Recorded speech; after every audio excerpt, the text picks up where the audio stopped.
What's up guys, it's Ethos here, back on the Energy Valorant channel with my friend Flex Ninja, and today we're going to be taking on the Valorant tier list challenge once again.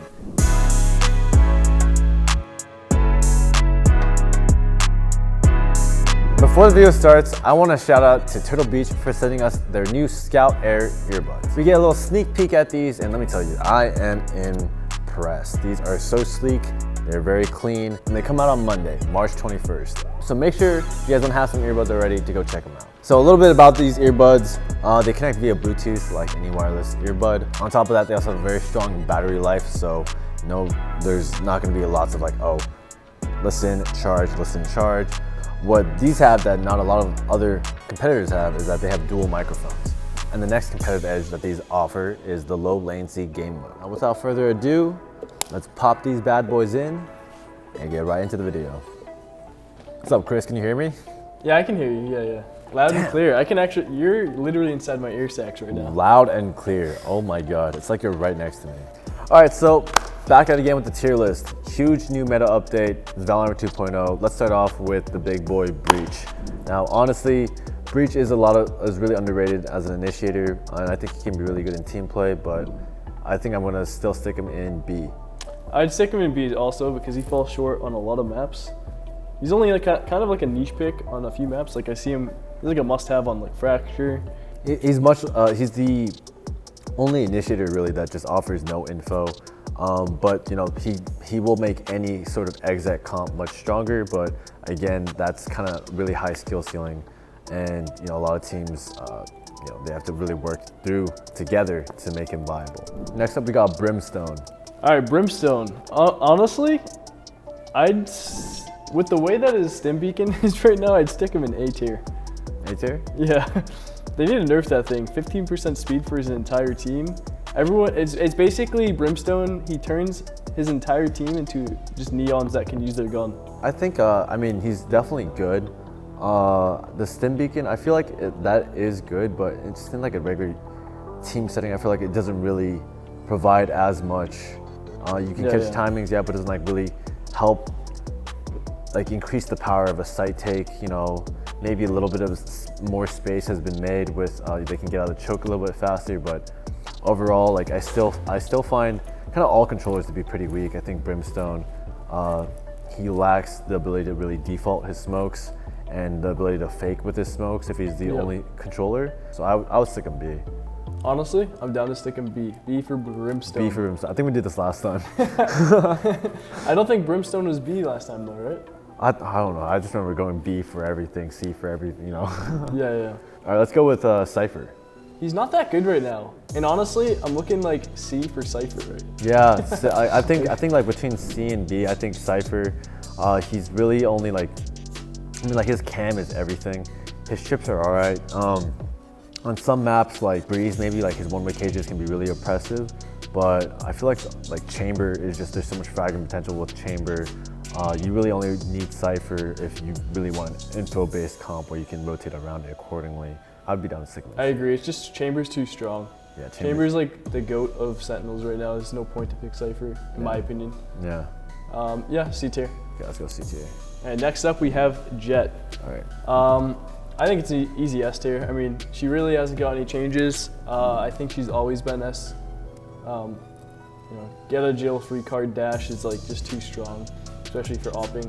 I'd agree Jet's still S tier as well. I think Jet is just an incredibly easy agent just to add to your comp, and it's just easy space making ability and easy just aggro peaks, and it allows for your team to just do a bunch of things that would normally take a lot more coordination to do. Agreed. So I think it just makes the game easier when you have Jet on your team, so I think Jet is S. All right, Killjoy next. It's like either B or C, right? I think Killjoy is probably closer to C tier. I feel like Killjoy, ever since the nerf with the turret and the mollies, and now like a lot of people have been able to play around like her setups. Like there's not too many setups you can do with Killjoy. And also she's super limited by her range of motion. And also a lot of teams just know how to counter her with KO. And then on top of that, shocks and nades to break all the util on site. There's only so many different setups that you can do with Killjoy. And because of that, I think that she is starting to become really, really counterable. So C for counterable. Okay, I'm down with that. Next up, we have Omen. Yeah, Omen Daddy. Okay. So he just recently got buffed. Faster teleport, faster smokes. I honestly think these buffs were a quality of life change. What I would like to see for buffs is like maybe he gets another controller aspect. You know, Astra, Viper, they're good at controlling because you know they have crowd control damage over time and vulnerability. Omen doesn't really have that to his kit. He has a blind. I'd say that he's B tier for sure. I don't want to stick him in A. I just don't think he's there yet, but he's definitely comparable to Brim right now. It's just the buffs that he did get, they're very nice. It's just like not in the right aspect of him because he's a controller that lacks controlling abilities, I guess. He's a good lurker though, for sure, so I'm down with B. Yeah, I think Omen is also B tier as well. Omen and Brim are just the most like easiest, most fluid and flexible agents to deal with right now. What Brimstone lacks in the whole defaulting aspect, Omen does very well at, also with lurking, and the blind is super strong in terms of having these like kind of flash setups. Now you have an extra flash on your team, which is incredibly strong. They've also buffed that in terms of you not blinding your teammates as much, and I think it's really good, but still not A tier because again, like overall this kit isn't like super oppressive, as you said. Yeah, I exactly. think for him to be A tier, he'd have to add something else, but again, I don't think any controller Change is ultimate, man. Yeah, change is ultimate, yeah. Next up, we got Phoenix. Okay, so Phoenix. D tier. D I tier. mean, he needs a belt. He needs a mega buff. There's no reason to pick Phoenix, considering you know Jet, Rays exist. There's just no point. I mean, Phoenix, the biggest comparison I think would be Phoenix like over KO. Like, why would you ever run Phoenix over KO? KO is a better flash, a better molly. His ult is more passive in side takes, and also his knife gathers info, right? The only thing that's different is that Phoenix has a wall, which is probably one of the worst abilities in the game, in my opinion. Yep. So he definitely needs a rework. I don't even want to say buffs. He just needs a rework. He needs something that makes him more so a duelist. I could see him getting a gap closer or something, you know, similar to like what Jet or Raze has. Yeah. He just needs something because right now he's very counterable and he's just not worth the pick. D tier. So D tier. Okay. Okay, so next up we got Raze. I'm saying A tier here. Yeah, sure. definitely. I mean, I think it varies on maps. A lot of maps you'll find Raze doesn't have as much impact, especially the open maps, like for example, like Breeze, Haven maybe. I mean, I think Raze can be sick on like a map like Haven, but I think in terms of space making, Jet still like has it beat.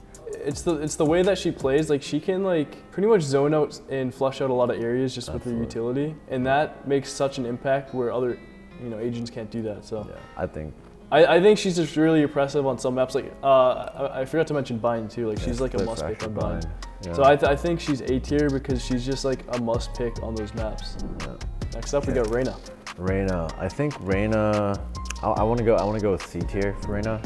Okay. Her util is of course extremely underwhelming. You can have a couple like gimmick plays where you put her in off angles, and her entire playstyle is about off angles and taking timings. But against the better teams you play, the more and more ready they'll be for that kind of stuff. And this comes from a Rayna main, and I love Rayna, and I could see the scaling of how difficult it got playing Rayna when you started to play better teams.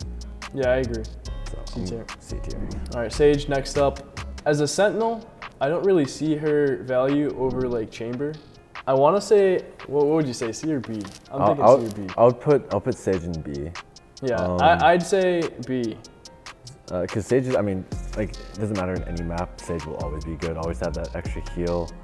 The wall's just too good. The wall's really good as well to help like cover an entire lane, and I think Sage does fit the role of Sentinel, but like I feel like since there's 3 Sentinels that are based off of info, that's kind of what the definition of Sentinel has become in our minds, but the actual definition of Sentinel is just someone who can anchor a site, you know what I mean? And I think Sage definitely can with her wall to know if they're there or not, and then when they do break the wall, she has slows to delay for rotates. When you get down to the metas and get down to the play styles, she's not found as a factor in a lot of those kind of comps. So overall, I'd say B, pretty average. Yeah, I'm down with B. All right. Sky next up. Okay. Sky's most comparable to Breach. I don't see her played a lot nowadays. There's just like, people are running KO over her, right? KO's flash and info is just more, I guess, free. It's just better. I think the ability to suppress people with KO is really, really important in this meta, and Skye doesn't have that. So yeah, I think I agree with you. I think Skye, she's kind of like this crossbreed mix between like the most average of the initiators. I'd say like her info gathering is decent, her defaulting abilities are decent, her flashes are decent. So I think she's literally just like the most average of all the initiators. Like in terms of info gathering, Sova has her beat. In terms of like site execs, Breach has her beat. And in terms of flashes, KO has her beat. So she literally just comes second to everything, but she's not like bad at any of those things. But overall, I'd put it down in B with Breach. I'm down for B. Yeah. All right, next up we get Sova. S tier. Yeah. S tier. It's just absolutely that simple. He's pretty much good on every single map. Yeah. His drone's super strong. Obviously, his recon is incredible. Shock darts, they're not the most important, but you can make a lot of impact with them if you know how to use them right. And the ultimate is just insane for post plant and all that stuff. Yeah, I think Sova definitely S tier. The amount of info that he provides, no other agent can compare. Like the drone is the single most OP piece of util in this game. He needs a nerf. Yeah, he does need a nerf. His dart is really good, and the only maps that you seem like as a not must pick would probably be Fracture and Split, and then potentially Bind. But instead of doing that, you need to like cover the gaps left by having no Sova. You have to run double initiator. That just shows how much Sova stacks up. Like you have to have 2 initiators just to replace the fact that you don't have a Sova anymore. All right, Viper. You want to say D tier right now? Yeah, that's crazy. Viper, okay, hear me out. Viper's Molly can't even kill someone on a full tick. The orb and the wall got a huge nerf that you can't put up both, because when you put up both, it's 50% faster, and the fuel like discharge. Like if you think about it, you can only have the wall and the orb up for like 10 seconds or something, and then it's down. So a big reason why people like to run Viper was having that lurk presence, like the lurk wall up on A, or the lurk wall up on B, on Fracture, or the lurk wall up on A on Breeze. And now like you lose so much of that value because it's only up for so long, so it's not as scary and not as impressive. The mollies aren't as strong, they don't last as long. So overall, I think Viper is kind of falling out of the meta. Then on top of that, like she's just the least flexible agent of all the controllers. So yeah, I'm down to stick with B. Yeah. Okay, Yoru. All right. I'd say the rework is good, but you have to know how to play Yoru to begin with. You have to kind of understand how Yoru works. I want to stick him in C tier because I just can't imagine him being like an A tier up with Raze because that just doesn't make sense. I can't imagine him being B tier because there's just better duelist picks. So I'd stick him in C because he's not quite as bad as Phoenix. He's definitely more useful now with his update. I honestly think Yoru, I mean, obviously it's too soon to tell, but I think Yoru is like B or A tier even. Having played him a lot, having seen what's possible, like as a little reference, I was screwing with my team and we tried just playing the normal comp, and we were like playing Raze and stuff on like Split, right? We lost like 4-20 or something in the scrim. And then we're like, you know what, screw it, let's just try Yoru and see how it is. And his stuff is so elusive and so disruptive. Now with the fake TPs, they never know like whether it's a real TP or not. They never know if the decoys are real or not. And the flashes, like some of the flashes are absolutely insane, the one-way flashes as well. It makes it so much harder for the enemy team to work around, and they have no idea what's actually going on. And I love the art of deception in these comps. The footsteps you can use at any situation and they will be useful for you.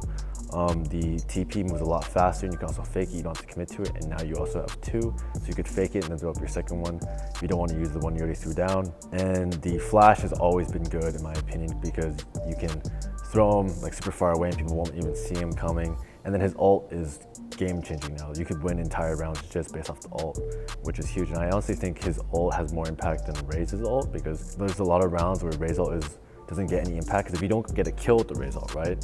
Like the most you did was make a little bit of space. But with Yoru ult, you get all the info on towards the site or a retake. You see everything. It's just incredibly easy to take any site or to mess up any setup that the enemies have with his ult. And his ult is absolutely game-breaking.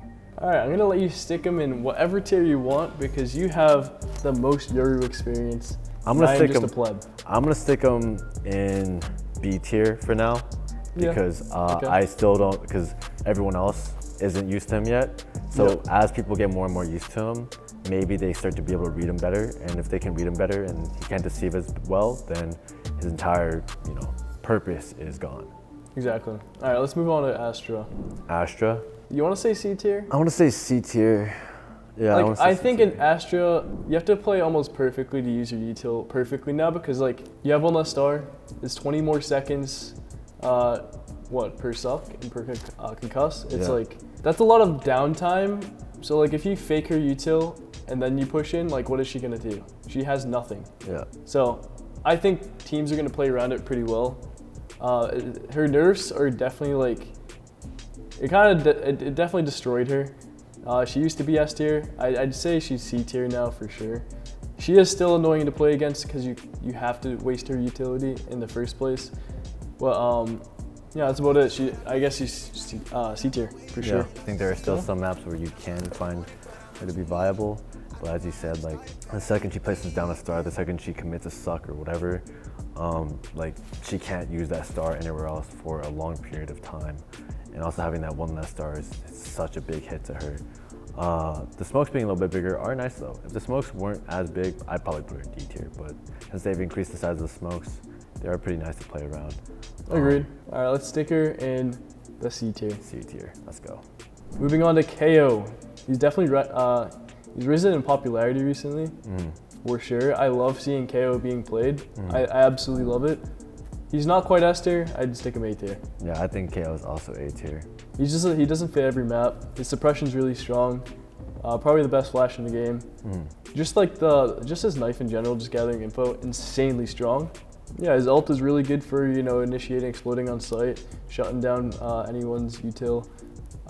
Yeah, A tier, easy A tier for me. Absolutely, easy A tier. All right, moving on to Chamber, A tier. I also want to say A tier, yeah. He's the most commonly picked Sentinel right now for sure. His traps are super reliable. He has the ability to get picks, lurk and get picks, and then teleport out for safety. His ultimate's really strong. You get a free op. Economy-wise, it's really good. Just having another ult. So if you run like Jet Chamber, your eco's gonna be pretty good when you get two ults that give you free weapons. So it's like no-brainer A for me. Slow's insanely strong with the ult. Slow is insanely strong with the traps. Yeah. Yeah.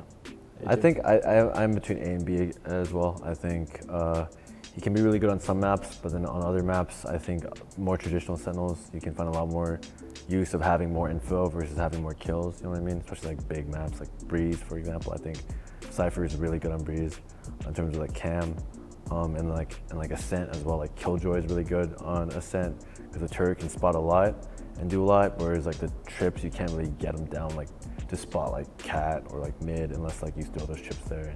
And so it's a little balance, he's a really good pick on some maps, but overall it's about what your team wants. Do you want more info, do you want more delay, or do you want more kills?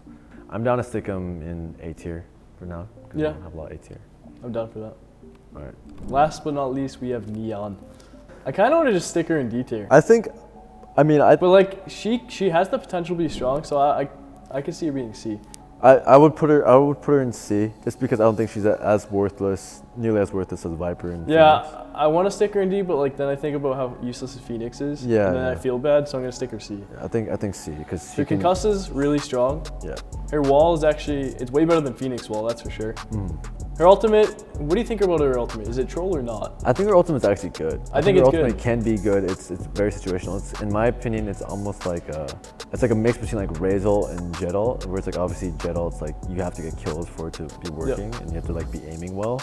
But like Razel and the fact that you have to be in a good situation when you pop it. If you pop it when you're across the map and like there's no one there, then like they're just playing headshot angles, then that was a bad time to pop it, which is that that variable makes it a little worse, because like it's not good in every scenario, where Jet Knives are always good in every scenario pretty much. Yeah, exactly. Same thing like Razel. If you're popping your Razel and like no one's there, then like it's a bad time to pop the Razel, you know what I mean? So I think, yeah. So C tier, yeah. C tier. That pretty much wraps up the tier list here, so. Yeah. All right, guys. Well, that about does it for the Valorant tier list agent challenge. It was a lot of fun to do. Again, it's new meta. absolutely wild. But before we end the video, I just want to say thank you again to Turtle Beach for sending us their new Scout Air earbuds. These are amazing. I loved using them. They were super great. But if you guys want a pair of your own, make sure to go check them out at the link in the description below, turtlebeach.com. If you can just type it and spell it out, if you're good at spelling, props to you. And if you guys want to save a little bit of money, you guys can use code FLEX or ETHOS for 10% off of your purchase. Go check them out. They come out March 21st. On Monday, mark it in your calendar. Thank you guys again so much for watching. Make sure to like, comment, and subscribe if you enjoyed the video, and I'll see you guys next time. Boop, boop, boop.